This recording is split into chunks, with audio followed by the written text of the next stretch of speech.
Unconstitutional, unlawful का ये शब्द इस्तेमाल करने का वक्त प्रॉपर्टी प्राइवेट प्रॉपर्टी होता है सर। अरे बैठ जाओ, राम मंदिर का पैसा खाते हो। टीवी स्क्रीन पर 3 तस्वीरें हैं। पहली लोकसभा की, दूसरी राज्यसभा की और तीसरी सदन के बाहर की। क्योंकि वक्फ बिल को लेकर जो सियासी गर्मी सदन के भीतर है, वहीं एक सियासी तकरार सदन के बाहर भी चल रही है।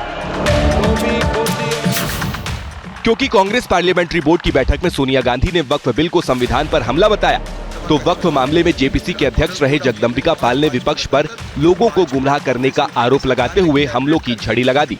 साफ कह दिया, बताएं तो किस क्लास में जमीन बेच लेगी? उस जमीन को जो अभी मुतवल्ली बेच रहे थे, जिसका फायदा गरीब को मिले, उसका एक अच्छा ट्रांसपेरेंट एडमिनिस्ट्रेशन हो। वक्फ को लेकर एक सियासी तपिश संजय राउत के बयान को लेकर भी बढ़ी हुई है, जिस पर शिंदे गुट मोर्चा खोले हुए हैं। 2 लाख करोड़ की जो जमीनें हैं, उनके ऊपर उनकी नजर है। भाषण में कहा कि हम 2025 के पहले वाली जो प्रॉपर्टीज है, यानी मस्जिद है, दरगाह है या मदरसे, उसको हम हाथ नहीं लगाएंगे, लेकिन जो रिक्त जमीन है वो बेचकर हम गरीबों में उनका पैसा बांटेंगे। उसका मतलब खरीदी बिक्री आ गई, बेचने वाली बात आ गई। संजय राउत एक तो अनाड़ी हो गए, क्योंकि उनको वक्फ बिल समझ में नहीं आ रहा है कि क्या बोल रहा है क्या नहीं। ये देखो, जमीनें बेचने का सवाल कहाँ आता है? कौन सा सेक्शन में जमीनें बेचने को परमिशन सरकार को दी है, उसका इक्वेशन वो करना चाहिए। मुझे तो लगता है ये जानबूझ में लोगों में गलतफहमी फैलाने का काम कर रहा है। यूपी के सीएम योगी आदित्यनाथ ने वक्फ बोर्ड को भूमाफिया बोर्ड बताकर सियासी माहौल गर्मा दिया है कि प्रयागराज में कुंभ की भूमि भी वक्फ की भूमि है। अबे हमने कहा ये बोर्ड क्या भूमाफिया बोर्ड हो गया क्या? वक्फ बोर्ड से संबंधित एक अत्यंत महत्वपूर्ण अधिनियम को संसद में, लोकसभा में पारित किया है, आज राज्यसभा में भी पारित होगा। लेकिन सवाल बड़ा है कि वक्फ को लेकर क्या राजनीति बिल पेश होने तक है या आने वाले समय में और तपिश बढ़ेगी? क्योंकि डीएमके वक्फ बिल को लेकर न सिर्फ प्रदर्शन कर रही है, बल्कि डीएमके वक्फ बिल को सुप्रीम कोर्ट में चुनौती देने की तैयारी में है।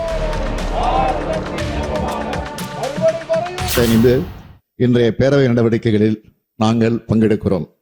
சர்ச்சைக்குரிய இந்த சட்ட திருத்தத்துக்கு எதிராக உச்சநீதிமன்றத்தில் திராவிட முன்னேற்றக் கழகத்தின் சார்பில் வழக்கு தாக்கல் செய்யப்படும் என்பதை पॉलिटिकल कॉरिडोर में इस वक्त वक्फ और सिर्फ वक्फ बिल की चर्चा है। पक्ष इसके फायदे गिना रहा है तो विपक्ष इससे होने वाले नुकसान। सिर्फ झूठ बोलना, फॉल्स नैरेटिव सेट करना, लोगों में एक डर का माहौल पैदा करना, सिर्फ विपक्ष की अब ये भूमिका रह गई। कांग्रेस ने स्पष्ट तौर से कहा है, वक्फ बिल जो है भाजपा सरकार का एक और तरीका है देश के मूलभूत मुद्दों से ध्यान भटकाकर एक बार फिर हिंदू बनाम मुस्लिम की राजनीति को दोबारा से नया रंग देने का, ताकि बंटवारे की राजनीति भाजपा की आगे बढ़ सके। फिलहाल सबकी नजर राज्यसभा पर है, जहां लोकसभा के बाद वक्फ बिल का फाइनल टेस्ट होना है।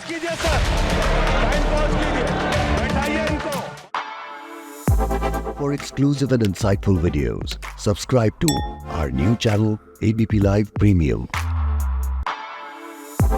For exclusive and insightful videos, subscribe to our new channel ABP Live Premium.